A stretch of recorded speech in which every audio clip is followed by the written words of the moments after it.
Tuloy-tuloy tayo dito po sa ating programang Straight to the Point. Ngayon po itinutulak ni House Deputy Majority Leader Erwin Tulfo at ang kanyang mga kasama po sa ACT-CIS Party List. Ito pong mas mabigat na parusa at pagkakakulong sa sinumang mga manloloko at mambibiktima ng mga OFW at ng kanyang pamilya. So ngayong Lunes at 13 sa buwan ng Enero, sa muling pagbubukas ng sesyon ng Kongreso ay ihahain ni Kong Erwin. Ito pong bill ito, an act penalizing fraud against overseas Filipino workers and providing penalties for violation. Dahil kadalasan daw kasi natatanggap nilang mga sumbong ay mga OFW na binibiktima ng mga scammer, lalo na tuwing uuwi sila sa Pilipinas. Magandang umaga, Ronald Villanueva ng Quezon City. Good morning po sa inyo dyan. Good morning! Sa halip kasi na mapunta sa kanilang pamilya, ganon, mga scammer kasi, yan ang kanilang modus. O iipunin ang pera pinaghirapan sa ibang bansa, napunta po sa mga manloloko. Marami ang mga investment na mga scam. Ayan na, sandali lang bisita natin. Aljo Bendijo sa DCXL News. Ayan na po sa linya ng ating komunikasyon si Congressman by Erwin Tulfo ng ACT-CIS Party List. Kong Erwin, may buntag.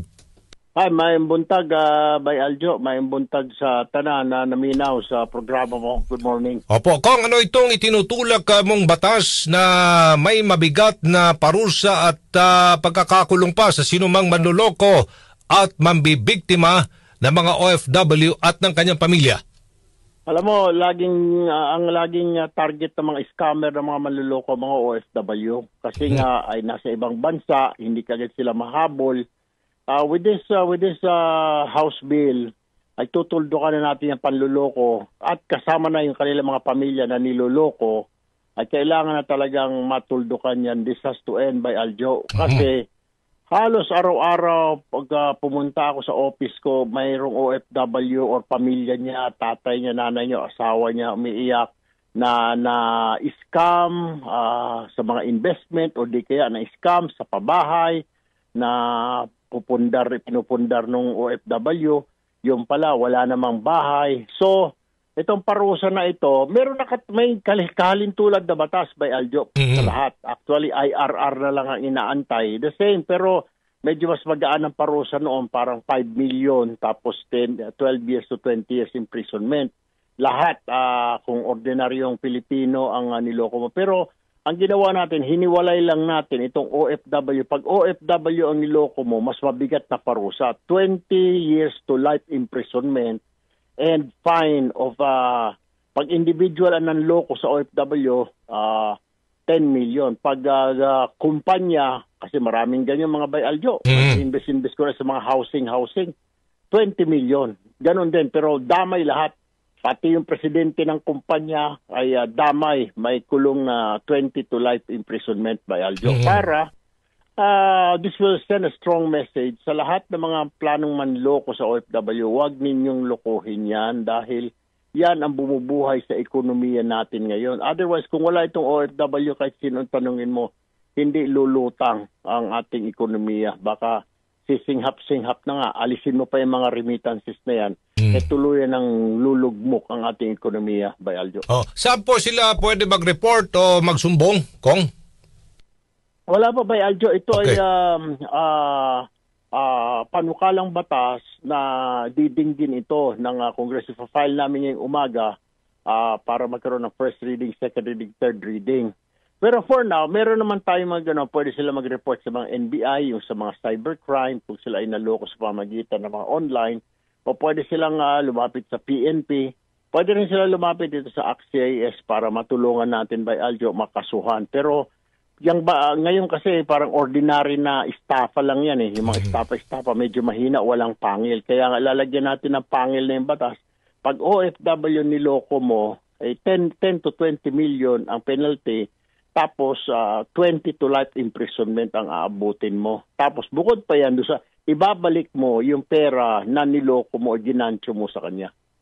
Oo nga, dahil ilang taon nilang inipon yung pera, nagtiis pa yan na malayo sa pamilya para kumita, tapos mapupunta lang dito sa mga loko-loko, mga scammer na ito. Tama ka ba, Aljo? Tama ka. So, kailangan talagang tutukan yan para kawawa naman dahil wala namang malapitan yung mga lalo pat ang isa pa, tinitignan din namin by Aljo kasi ang problema dyan, pag nag-file ka kasi ng kaso, ay kailangan nandiyan ka, babantayan mo. Tinitignan namin dito sa bill, hinahabol namin na pag final niya, pwede bang yung kamag-anak na lang magre-represent sa kanya sa korte? Kasi usually, haharap sa korte ang OFW na yan. Pwede bang yung kamag-anak na lang ang ikang mag-a-attend ng mga hearing para hindi ma-dismiss? Kasi alam mo naman yung batas, by Aljo, ikaw nag-law school ka. Pag hindi na nag-attend yung complainant, nadi-dismiss.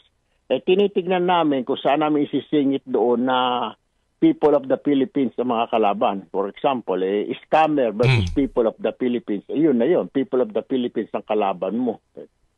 Yun ang, pati yung kahit na wala dito ang complainant dahil sa OFW siya, di ba? Na kahit na kamag-anak na lang ang present dyan, tuloy-tuloy ang kaso, by Aljo. Okay. May iba po ako kung kayo ba'y tutungo sa peace rally ng INC o hindi? Actually, may coverage tayo dyan, Okay. by Aljo. Meron lang tayo radio program kasi ngayon. At, pero tututok tayo dyan. Yan rally naman yan tungo sa kapayapaan at pagkakaisa. So, why not? Kailangan nating malaman ng mga kababayan natin what's going on dyan sa parte ng Luneta. Hindi lang dyan, kundi sa mga maraming lugar. Mamaya sa programa natin, by Aljo, meron tayong coverage dyan. May coverage, abangan ng mga kababayan natin. Nagtatanong lang ang taong bayan kung sa tingin mo ba'y maasikaso pa ng Kongreso ang impeachment case ni VP Sara sakaling ito'y matuloy? Ito ay hindi ko masasagot, by Aljo. At kasi nga naman, 300 plus na mga congressman yan, iba-iba ang isip niyan, iba-ibang lugar, iba-ibang distrito, at iba-ibang partido. So, depende. Sasabihin kong baka masikaso, hindi naman masikaso. Pero tingin ko, wala na kasing oras, by wala Aljo. Na oras, yun ang magiging problema. Yung time yung essence dito dahil actually, mag-open ang session ngayon, magsasara ulit sa February 5, 3 weeks lang. By Aljo, 3 weeks na lang. So, hindi na talaga kakayanin yung impeachment na yan. Dadaan pa kasi sa Committee on Justice, etc. By Aljo. Opo, Kong. Ano yung mga priority bills na matatalakay sa muli pagbubukas ng House ngayon at ano yung mga bills sa target mong matapos bago ang campaign period? Sana, by Aljo, itong pagpapababa sa mga presyo ng bilihin, yun nga yung inumpisahan ng Quintacom, yung murang bigas. So ito yung mga bills na gustong matapos kaagad ng House leadership ng Administrasyong Marcos para makatulong sa mga kababayan natin. Marami tayong mga bills tungo sa pagpapababa ng mga presyo ng mga bilihin, by Aljo. Okay, sige po. Alright, mensahe na lang, Kong, sa ating pong mga tagapaminaw o tagapanood sa mga oras na ito. Go ahead po. Ang sa atin lang, by Aljo, trabaho lang po tayo lahat ngayon. Huwag muna tayo makialam sa politika. Kung ano hong enda, if tayo ordinaryo mga manggagawa, then let's keep on doing our job para sa ating pamilya. Let us just focus. Sana lahat po focus na lamang. Kahit na kung ikaw nasa gobyerno din, ganoon din kung anong trabaho mo. Kasi pag problema dito, by Aljo, pag nahaluan ng politika ang trabaho mo, magkakamalaking problema yun, by Aljo. Kaya ang advice ko is everybody focus siguro sa kanilang mga trabaho. Like in Congress, mga paggawa ng mga batas, ganoon din sa Senate, at ganoon din sa Executive Department. Kung anong trabaho po natin, gawin ho natin. Alright. Nagkakasalamat, Congressman by Erwin Tulfo, ACT-CIS Party List. May butag, sir.